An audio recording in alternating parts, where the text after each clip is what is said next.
Hola a todos, bienvenidos a un nuevo Deep Dive. Hoy vamos a sumergirnos en un tema que quizás te preocupe o te genere curiosidad. La ocupación ilegal de viviendas. Ya sabes, lo que comúnmente se llama ocupación. Ajá. Vamos a ir más allá de la mera percepción social y analizar las cifras reales, los motivos y las consecuencias que se esconden detrás de este fenómeno. Totalmente. Contamos con información de solucionesespeciales.net, ¿verdad? Correcto. Aborda la ocupación desde diferentes perspectivas. Sí. Desde datos estadísticos, factores que facilitan la ocupación de una vivienda, las patologías técnicas que se suelen encontrar en estas propiedades, los costes de reparación, el impacto en el valor de los inmuebles. Ajá. Incluso la diferencia que hay entre lo que se comenta a nivel social, lo que llamamos la percepción social y lo que los números, las cifras frías nos dicen. Exactamente. Ok. Porque debe hablar mucho de ocupación, pero ¿de cuántas viviendas estamos hablando? ¿Cuántas viviendas hay ocupadas en España? Vamos a ver, vamos a desempaquetar un poco esto. Según las estimaciones que maneja esta fuente, estaríamos hablando de aproximadamente 150,000 viviendas afectadas en todo el territorio español. Ajá. La propia fuente señala que esta cifra es una estimación, o sea que puede ser controvertida. Claro. Pero bueno, nos sirve para tener una primera idea de la escala. De la magnitud, sí. No, de la magnitud del problema. Exacto. Y aquí viene un dato crucial para entender la magnitud real, ¿no? Sí. Esas 150,000 viviendas representan menos del 0,07% del total de viviendas que hay en España. Ostras. Un porcentaje realmente pequeño, Sí. ¿no? Y esto ya nos ayuda un poco a poner en perspectiva esa percepción, digamos, generalizada que se puede tener sobre lo extendido que está el fenómeno de la ocupación. Absolutamente. O sea, no es lo mismo escuchar 150,000 viviendas ocupadas, sin más, que entender que eso supone menos del 0,07% del total de las viviendas en España. Aquí empezamos a ver, digamos, una diferencia bastante significativa entre la dimensión real del fenómeno y la alarma social que a veces se crea, ¿no? Totalmente. Y ojo, que la cosa no es igual en todas partes. No, ni mucho menos. La variación geográfica es muy notable. Ah, ¿sí? Sí. Cataluña, por ejemplo, es la comunidad autónoma que concentra el mayor número de casos de ocupación, con diferencia. En serio. Sí. Alrededor del 42%. Wow. Le siguen Andalucía con un 15% y la Comunidad Valenciana con un 12%. Ya. En el otro extremo, pues tenemos a La Rioja y Cantabria, que presentan los índices más bajos de ocupación. Ya veo. Esta distribución geográfica, ¿no?, ya nos da algunas pistas sobre posibles factores socioeconómicos o incluso legales a nivel regional Ya. que podrían estar influyendo en estas cifras. Interesante. ¿Qué te parece este primer panorama, este primer vistazo a la situación? Aquí es donde se pone realmente interesante, ¿verdad? Porque una cosa es saber, cuántas viviendas hay ocupadas. ¿Y dónde se encuentran? Ajá. Pero otra cosa muy distinta es entender por qué ocurre esto, ¿verdad? Claro. La fuente que nos has compartido incluye una tabla muy detallada con los diferentes motivos que facilitan la ocupación ilegal, ¿no? Sí. O sea, el porcentaje aproximado que representa cada uno de estos motivos y el número estimado de viviendas afectadas por cada causa. Esta tabla es clave porque nos ayuda a ir más allá, ¿no?, de la simple etiqueta de ocupa y comprender las diversas motivaciones que hay detrás de estas situaciones. Ajá. Vemos que el motivo principal, con un 30%, es la ocupación de viviendas que son propiedad de entidades bancarias. ¿Ah, sí? Sí. O sea, viviendas que los bancos han adquirido a través de procesos de desahucio o ejecuciones hipotecarias y que, pues están vacías. Ya veo. No. Esto, si lo piensas, plantea preguntas sobre cómo estas grandes entidades gestionan sus activos inmobiliarios vacíos. Efectivamente. Le sigue de cerca, con un 25%, la falta de vivienda asequible. Los altos precios del alquiler, ¿no?, de la compra de una vivienda, son un factor, que dificultan el acceso a un hogar digno para muchas personas, ¿verdad? Sin duda. Esto nos conecta con problemas más profundos, más estructurales del mercado inmobiliario, ¿no? Totalmente. En España. Otro factor importante que mencionas aquí, con un 15%, son las segundas residencias, Ajá. ¿no? Esas viviendas que no se usan habitualmente, como las casas de vacaciones, que al permanecer vacías, durante largos periodos de tiempo, se convierten en un objetivo más fácil para la ocupación. Exacto. Y no podemos olvidarnos de la crisis económica, que con un 10% también ha empujado a muchas personas a ocupar viviendas, ¿no? Sí, sí. Por la pérdida de empleo, la precariedad laboral. La exclusión social también juega un papel importante, ¿verdad? Sí, 100%. Donde, bueno, personas en situación de pobreza o vulnerabilidad extrema, pues ven en la ocupación una solución desesperada Exacto. a su situación. Lo que me parece muy relevante también es que se menciona aquí la especulación inmobiliaria. Sí, con un 5%. Inmuebles que permanecen vacíos con fines especulativos, ¿no? Pues también son susceptibles de ser ocupados. Totalmente. Y luego, bueno, tenemos otros factores que, aunque minoritarios, son importantes señalarlos. Sí. Por ejemplo, los negocios ilegales, con un 3%, donde, bueno, algunas organizaciones se lucran facilitando la ocupación de viviendas vacías. Sí. El movimiento social y político también, con un 2%, donde la ocupación se usa como forma de protesta. Ajá. Y la percepción de tolerancia social, también con un 2%, donde, bueno, pues la dificultad para llevar a cabo desalojos rápidos puede generar una sensación de impunidad. Claro. No, Ya. creo que, como ves, la realidad detrás de la ocupación es bastante diversa. Es un crisol, ¿no? De realidad. Un crisol, sí. Es un fenómeno multicausal. Es un panorama bastante complejo, ¿verdad? No se trata de una única causa, sino de una combinación de factores económicos, sociales, incluso relacionados con la gestión del parque de viviendas, ¿no? Totalmente. Pero la información que nos has compartido no se queda ahí. No. La fuente también analiza las consecuencias, ¿no? Ajá. Técnicas y económicas de la ocupación ilegal. De la ocupación. Y este es un punto, yo creo que muy importante a tener en cuenta, ¿no? Para comprender el impacto real. Más allá del debate social o legal, la ocupación tiene un efecto directo y tangible, ¿no? Sí. En las propiedades. La fuente habla de deterioro estructural acelerado en los inmuebles ocupados. O sea, que va mucho más allá del desgaste normal, digamos, que podría sufrir una vivienda vacía. Claro. Cuéntanos un poco más sobre este deterioro. Dale. ¿Qué tipo de problemas técnicos son los más habituales en una vivienda ocupada? Pues mira, la lista es larga, ¿eh? Madre mía. Empezando por las modificaciones estructurales no autorizadas que realizan, bueno, pues quienes ocupan la vivienda sin ningún tipo de supervisión profesional. Claro. Esto puede comprometer seriamente la seguridad del edificio Ya. a medio y largo plazo. También es muy común la ausencia de mantenimiento adecuado, Ajá. lo que provoca que pequeños problemillas iniciales se conviertan en daños mucho mayores con el paso del tiempo. Y luego están los problemas en instalaciones básicas, Y ¿verdad? sí, la electricidad y la fontanería son puntos críticos. Ya. En las instalaciones eléctricas, por ejemplo, es muy frecuente encontrar conexiones ilegales a la red general. Ostras. Cableado que no cumple las normativas, ¿no?, de seguridad. Ya. Sobrecargas en los circuitos eléctricos que aumentan el riesgo de incendio. Claro. Manipulación de elementos de protección eléctrica. Ya veo. La fuente estima que la reparación de todos estos daños puede costar entre 2.000 y 5.000 euros. Uf. Y solo la reparación de las conexiones improvisadas, esas chapuzas, ¿no?, Ya. pueden oscilar entre 1.500 y 3.000 euros. Madre mía, es que da escalofrío solo pensarlo. En fontanería. Pues problemas similares, modificaciones en las tuberías, conexiones deficientes que provocan fugas de agua, obstrucciones en los desagües. Y como consecuencia, pues aparecen humedades, filtraciones. Claro. La reparación de estos sistemas, entre 1.500 y 3.500 euros. Y la cosa sigue, ¿verdad? Cerramientos, sistemas de climatización. Sí. En los cerramientos, por ejemplo, es habitual encontrar puertas y ventanas forzadas, marcos deformados, sistemas de cierre inutilizados. Ya. Incluso en algunos casos se hacen perforaciones en muros para crear accesos a la vivienda. Ostras. La reparación entre 2.000 y 4.000 euros. Y en los sistemas de climatización, pues manipulación, extracción de componentes, riesgo de fugas de gas. Ya veo. La reparación puede costar entre 1.500 y 3.000 euros. Es que es una lista interminable de problemas. Sí.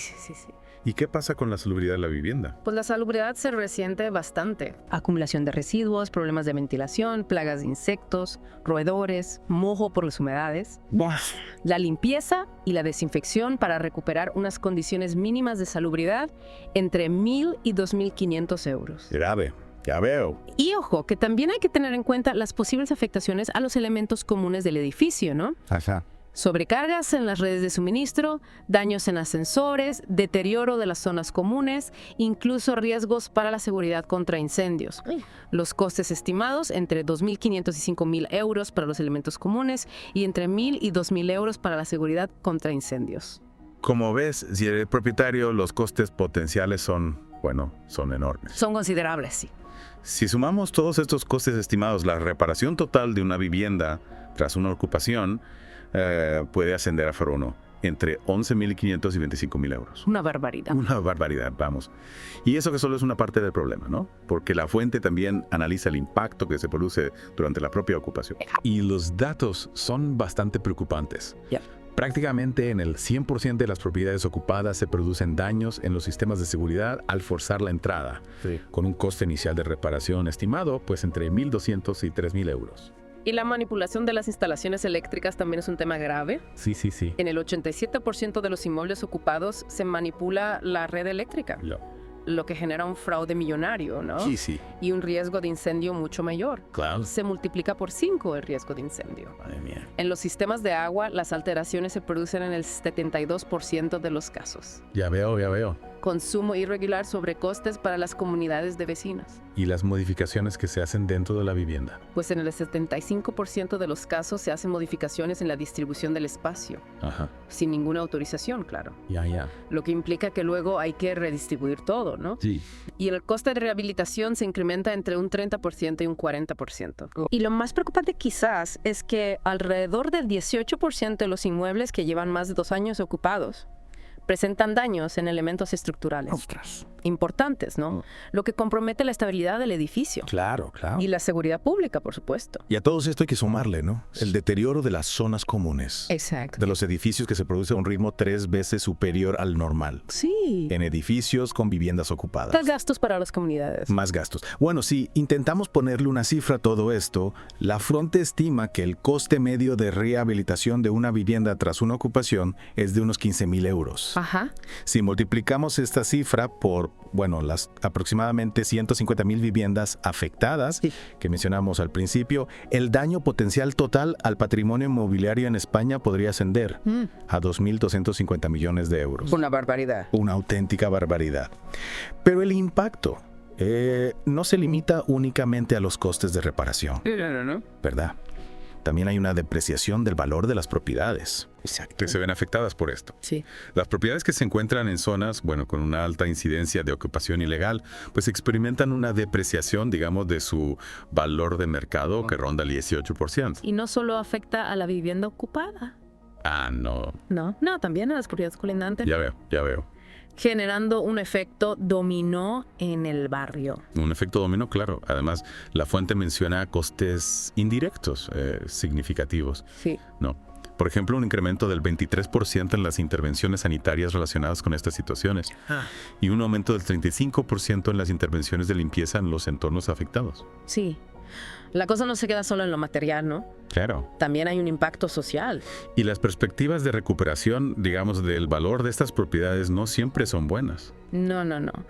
Se estima que alrededor del 12% de los inmuebles que han estado ocupados durante más de 3 años requieren intervenciones estructurales muy grandes, ¿no? Y en un 3% de los casos, la rehabilitación se considera directamente inviable, Ostras. lo que podría llevar incluso a la demolición. Madre mía. Es que es un panorama bastante desolador. Sí. La fuente también nos ofrece una comparativa muy interesante sobre la depreciación inmobiliaria que causa la ocupación ilegal en diferentes ciudades de España. Sí. No. Es muy reveladora esta tabla, Sí. porque se ve cómo varía la situación según la ubicación. Sí. ¿No? Podemos ver la depreciación de los inmuebles ocupados, la depreciación general en el barrio, el tiempo medio que se tarda en recuperar el valor de la propiedad y la pérdida de precio por metro cuadrado. En 15 ciudades españolas. Sí. Desde Madrid, Barcelona, Valencia, Sevilla, ¡Wow! hasta Gijón. Lo que me llama la atención aquí es que las cifras, fluctúan significativamente entre unas ciudades y otras. Sí, totalmente. Por ejemplo, Barcelona y Palma de Mallorca presentan las mayores depreciaciones en los inmuebles ocupados. Mientras que ciudades como Gijón o Valladolid muestran cifras más bajas. Eso es. ¿Qué te sugiere esta disparidad? Que el impacto no es uniforme, Ya, que hay factores locales que influyen. claro. En el tiempo de recuperación, por ejemplo, vemos que puede variar desde los 2,2 años en Gijón hasta los 4,2 años en Barcelona. Ostras. Y en la disminución del precio por metro cuadrado, pues también hay diferencias. Ya. Desde los nomesas do sétima 35 euros por metro cuadrado en Gijón hasta los 642 euros en Barcelona. Uf. Es que es una diferencia abismal. Abismal, sí. ¿Y cuáles son, digamos, los factores principales que influyen en esta depreciación del valor? Pues la fuente señala varios. La densidad de ocupación en la zona, el tiempo de respuesta judicial, las características socioeconómicas del barrio, el tipo de inmueble, la visibilidad mediática. Ya veo. O sea que todo esto tiene un impacto en el mercado de compraventa, ¿no? Sin duda. De propiedades. Afecta a la inversión en rehabilitación, a las primas de seguros, a la actividad crediticia. ¿Sí? Genera una polarización del mercado. Claro. Es muy curioso cómo la fuente que hemos analizado contrapone la actuación del Estado Sí. frente a la iniciativa privada en relación a este tema. Señala las limitaciones del Estado para garantizar los derechos de propiedad en casos de ocupación Ya. y destaca el crecimiento de un mercado de soluciones privadas, empresas de desocupación. Ya veo. O sea, que se plantea una perspectiva, bueno, más individualista, ¿no? Sí, Sobre la responsabilidad de cada propietario. de proteger su propiedad. Claro. Lo que plantea interrogantes Ya. sobre la equidad, ¿no? Ya. Porque no todos los propietarios tienen los mismos recursos. Claro. Pero lo que subraya la fuente es la lentitud e ineficacia de los procesos burocráticos del Estado, lo que lleva a muchos propietarios a buscar soluciones más ágiles por la vía privada. Que, bueno, a veces operan en un marco legal complejo. Complejo, sí. Y todo esto tiene un impacto económico, digamos, general, ¿no? Sí. Que va más allá de los propietarios afectados. La seguridad jurídica en cuanto a la vivienda se ha convertido en una preocupación para inversores y propietarios. Ya. La ocupación genera externalidades negativas Claro. que afectan al entorno urbano. Al final, bueno, el mercado asegurador ha reaccionado, ¿no? Desarrollando pólizas específicas que cubren los riesgos de la ocupación. Sí. La fuente también dedica un espacio importante a la prevención, ¿verdad? Sí. Como la estrategia más eficiente. Prevenir la ocupación siempre va a ser más económico que tener que gestionar un desalojo. Claro.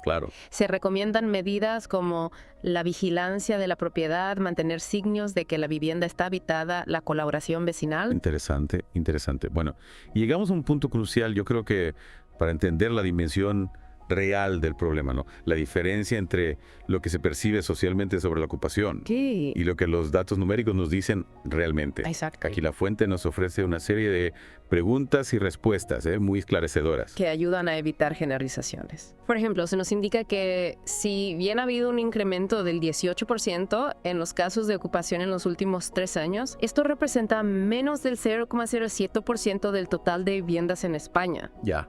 Y hay que recordar la diferencia entre comunidades autónomas con Cataluña a la cabeza. Sí. También se señala que la tendencia al alza que se observaba desde el año 2015 se ha moderado recientemente. El perfil de las viviendas ocupadas también es un dato a destacar. Sí, se estima que el 80% de las viviendas ocupadas pertenecen a bancos o grandes tenedores. Sí. Sí. Claro, que no son pequeños propietarios, No, son grandes tenedores. suelen ser viviendas vacías en zonas vulnerables. Ya veo.